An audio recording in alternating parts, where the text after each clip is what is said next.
Catch up. And it happened again when I lost my job and stuff. You know what? When I lost my job and I went job, and I knew I was qualified for a job because I was so mad that I did not get the job because I had been trying other places to get. Okay. They did the names right there in front of Walmart, and my mom was in the car with me, and I was like, I'm so angry with God. I'm so angry with God. Why is He doing this? Tell us, come on. My mom, she told me, don't say that, don't say that, and I said, I'm sorry, God, and I went on my business.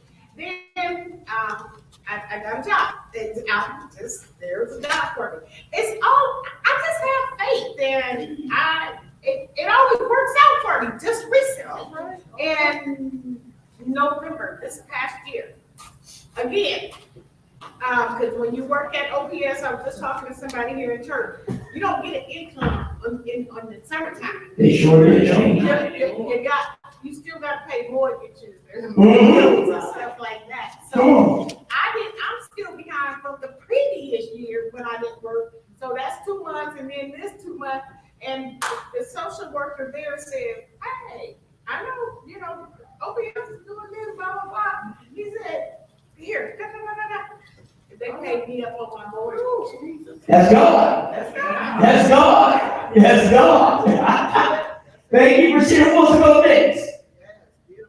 Deacon, you talking about, has there ever been a time in your life when you were down to your last hope, prayer, whatever finances, and God blessed you from the most unlikely of source? Yes. I would have to say mine is when I was basically running the streets, and running the streets. Yeah. She's human. Sell drugs and all that. Steal cars and all that. And I was pretty much going from house to house. Didn't really know where I was laying my head at sometimes, and it got to a point where the house I was kind of permanently staying at, me and the girl, I got into it, and so she basically kicked me out, and so I kind of reached out to my dad, which at that time, I mean, we've always had this fire in and out type of a relationship, but at that time I had to reach out to him because there was nowhere else for me to go. I'd already burned my bridges everywhere else, and so he let me in to stay with him for a while, and then with that opportunity, staying with him is when the opportunity I got. He was the one that paid for my ticket to move to California at the time for me to escape everything else that was going on. But between that particular story, there was the girl that her and I got into it, had planned a thing to basically jump me in a park. They really wanted to try to kill me, but God had other plans for me. And it was a couple guys and probably about 4 or 5 girls that literally had me on the ground, stomped me, tried to run me over, stuff like that. And people across the street saw me and saw what was going on and stopped it. But that was God that intervened. And so I got from that, and then that's where the moving to California thing had happened. And so yes, my dad and I don't get along that well, but at that time he did save me from a lot of things. It's not your fault, man. No, it is not. No. It's all you. Yes. Pastor, this is going back to when my kidneys was failing. Well, they had failed, and so I had applied for disability. So, and I told them, well, now I can't work because of that. So there's a waiting period that you have to wait before you get any money. Right. And I went through several months, no disability yet. And I was, I had called them and told them, said, I got bills and, my disability hasn't kicked in yet. So, how much I'm gonna have to wait? Pastor, it was less than a week. I started getting thousands of dollars of checks coming back because they went back like several months of the jobs that I've had that we had to apply, told them all the jobs that you had, and they went back and they checked and they verified everything. And within a short, less than a week, I started getting checks of. And they normally don't do that. No. Tell them they don't do that. No, that's God. And this is before I was saved. That's what I love. How God had his hand on us.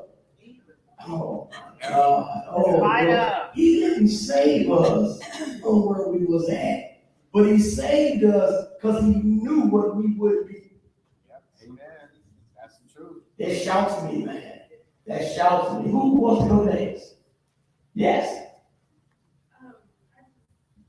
Like every time I think he gives up on me or Oh, that's good. Come on. always shows me. I said what you would do. Now it's gonna change. I love you. Just the loss of my mom.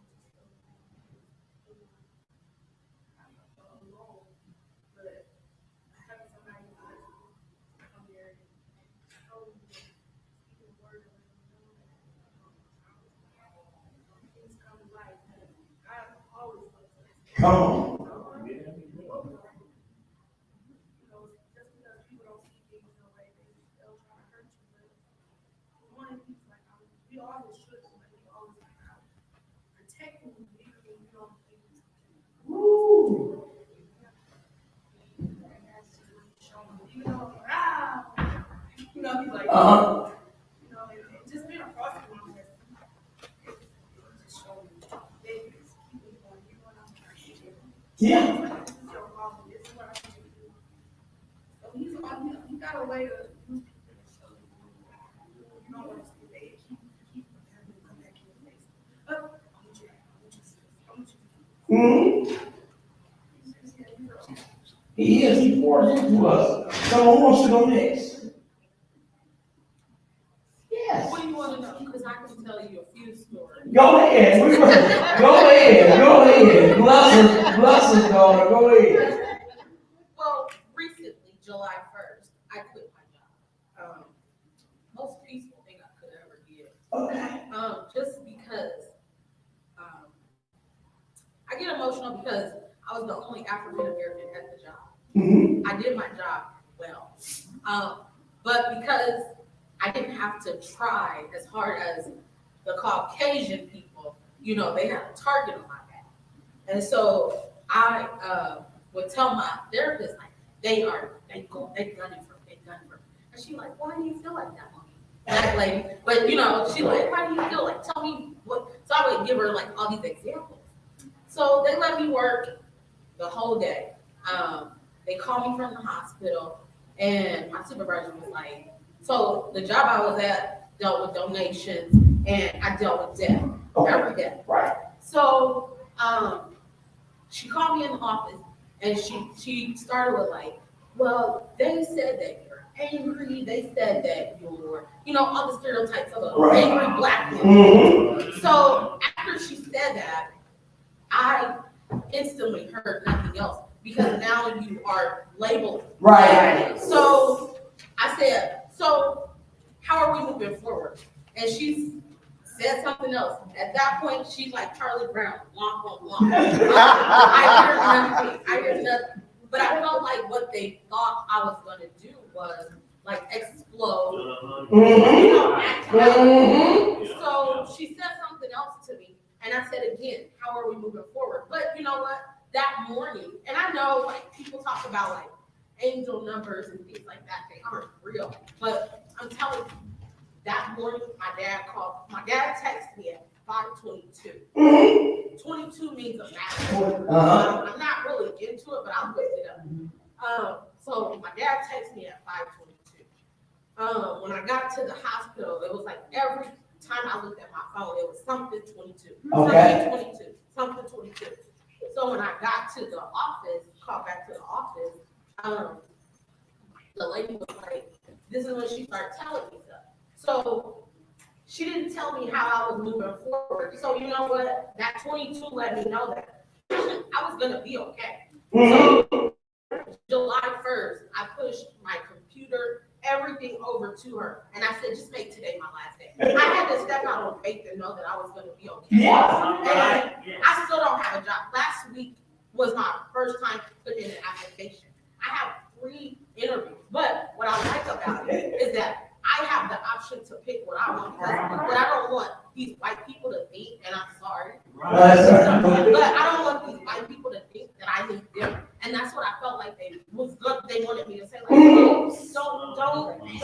don't, because, you know, From your conversation that she had with you, she was telling you.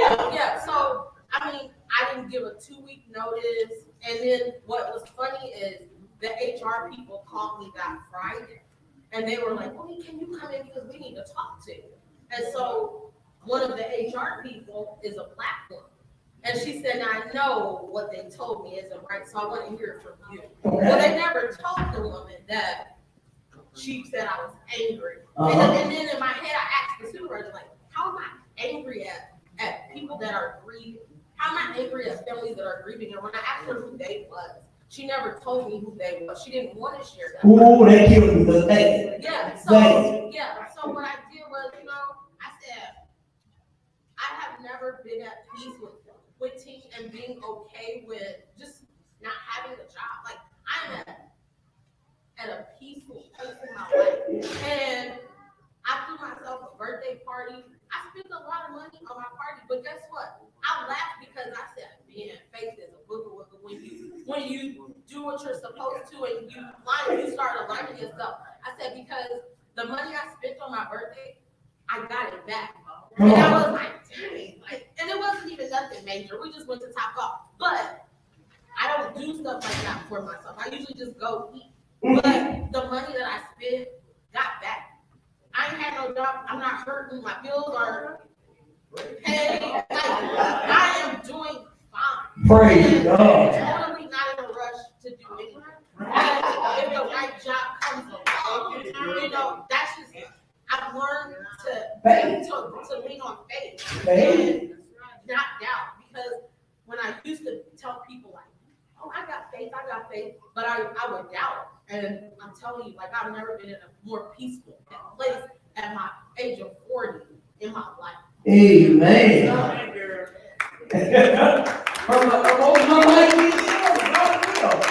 God will supply. Who wants to go next? He will supply.